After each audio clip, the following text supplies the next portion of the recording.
Sudah saatnya Indonesia untuk memilih. Komisi Pemilihan Umum Kabupaten Kota Waringin Timur memulai rapat pleno terbuka rekapitulasi hasil penghitungan perolehan suara tingkat kabupaten bertempat di Aula Jabal Rahman Islamic Center Sampit, Kabupaten Kota Waringin Timur, Provinsi Kalimantan Tengah pada Sabtu 24 Februari 2024. Ketua KPU Kabupaten Kota Waringin Timur Muhammad Rifki mengungkapkan, rekapitulasi tingkat kabupaten ini merupakan perhitungan atau penjumlahan hasil dari rekapitulasi yang telah dilakukan masing-masing PPK. Rekapitulasi akan dilaksanakan per PPK, masing-masing PPK menyampaikan hasil penghitungan tingkat kecamatan terkait perolehan suara caleg, partai politik, pasangan calon presiden, calon wakil presiden, dan calon DPD.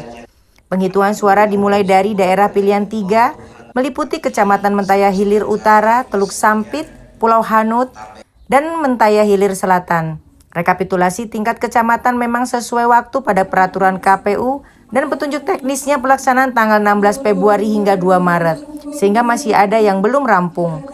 Di antara PPK yang ada di Kota Waringin Timur terdapat 3 PPK yang belum menyelesaikan rekapitulasi kecamatan, yaitu Parenggean, Baamang, dan Ketapang, karena ketiga wilayah tersebut memiliki jumlah TPS terbanyak. Jadi memang sesuai dengan timeline atau waktu yang sudah ditetapkan dalam keputusan KPU dan petunjuk teknisnya, bahwa untuk pelaksanaan rekapitulasi di tingkatan kecamatan itu berlangsung dari tanggal 17 ya, dari tanggal 16 sampai dengan tanggal 2 Maret. Nah, itu di tingkatan kecamatan. Nah, di Kabupaten Kota Waringin Timur itu TPS yang padat atau TPS yang banyak jumlah TPS-nya itu di wilayah Ketapang, Baamang, dan Parenggean. Nah, itu yang masih sekarang ini masih berlangsung proses pleno rekapitulasi tingkat kecamatan. Tapi sudah kita perkirakan bahwa mereka akan bisa mengikuti pleno ini setelah selesai pleno tingkatan kecamatan langsung bisa berjalan.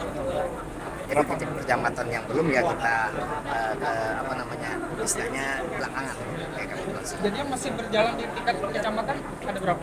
Ada 3. Itu Ketapang, Baamang, dan Parenggean. Untuk rekap di kabupaten sendiri kira-kira selesai kapan? Jadi berdasarkan perhitungan yang setelah kita sepakati bahwa pelaksanaan rekapitulasi tingkatan kabupaten berlangsung sejak hari ini tanggal 24 Februari sampai dengan tanggal 2 Maret. Mudah-mudahan di waktu tersebut itu kita bisa selesaikan, bahkan kalau mungkin lebih cepat mungkin kita bisa. Kalau untuk pengamanannya, Bang? Kalau untuk pengamanan saya dengar kemarin dari pihak Polres, tapi lebih jelasnya dengan Kapolres. Dalam kesempatan itu, Wakil Bupati Kota Waringin Timur Irawati SPD mewakili Bupati Kota Waringin Timur Haji Halikinor SHMM membuka kegiatan rapat rekapitulasi hasil pemungutan suara tersebut. Irawati menyampaikan harapannya agar rapat pleno rekapitulasi hasil pemungutan suara tingkat kecamatan tersebut berjalan dengan baik dan lancar. Wakil Bupati ini juga menegaskan agar saksi yang mengikuti rapat pleno ini merupakan saksi yang mendapat dari partai, sehingga jalannya rapat benar-benar mendapat pengawalan dari pihak keamanan, dalam hal ini kepolisian. Hari ini tadi baru saja kita membuka untuk rapat pleno terbuka di tingkat kabupaten, yaitu pemilihan umum tahun 2024.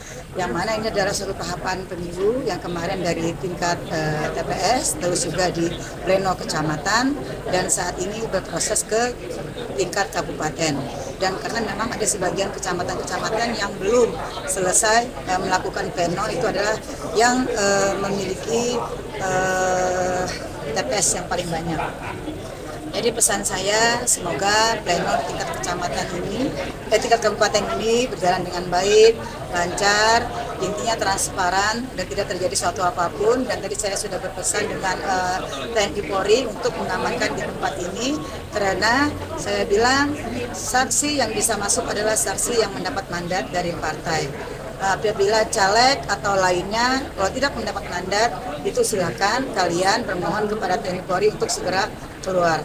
Dan bila pun ada masalah-masalah nantinya itu yang sudah ada surat dalam artian dari tingkat pleno tingkat kecamatan ada kejadian khusus, nah itu yang bisa dilayani. Tapi kalau tidak ada surat seperti itu dan sudah tanda tangan semua, itu maka itu dianggap sah. Jadi saya mohon juga dalam artian untuk pleno kabupaten ini kepada para caleg dan juga saksi pemilihan presiden dan wakil presiden untuk menghormati pilihan-pilihan masyarakat, karena ini adalah masyarakat yang memilih, seperti tadi dikatakan oleh Ketua KPU yang memilih bukan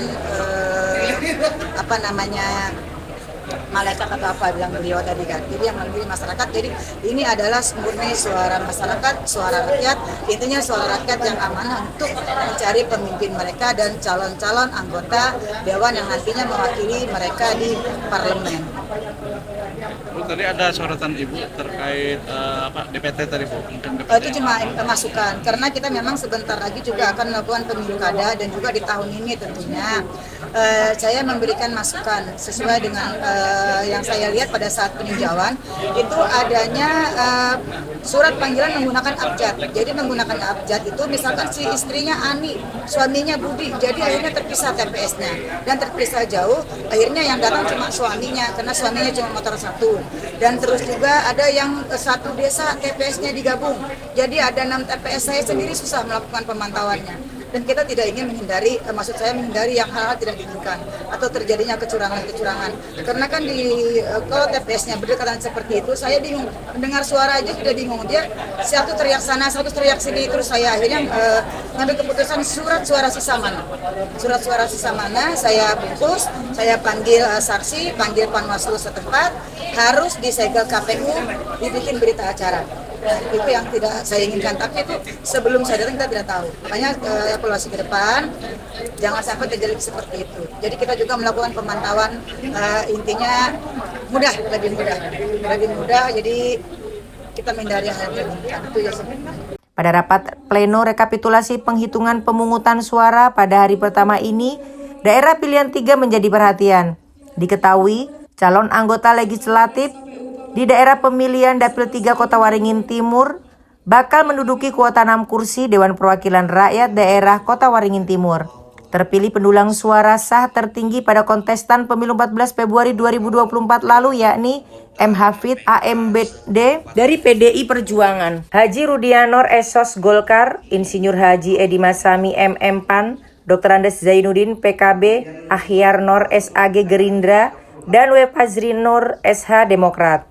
Jumlah perolehan suara terbanyak itu sebagai berikut: M. Hafid AMD, PDI Perjuangan 8.612 suara sah, 2. Harudianur Esos sebagai incumbent, Golkar 6.092 suara sah, Insinyur Haji Edi Masami MM PAN 4.815 suara sah, Dr. Andes Zainuddin PKB 4.421 suara sah, 5. Ahyanor SAG Gerindra 3.809 suara sah, dan 6. W. Fazri Nur SH Demokrat 3.283 suara sah. Dari Sampit, Kabupaten Kota Waringin Timur, Provinsi Kalimantan Tengah, Kholik Trisubagyo, Sampit TV mengabarkan.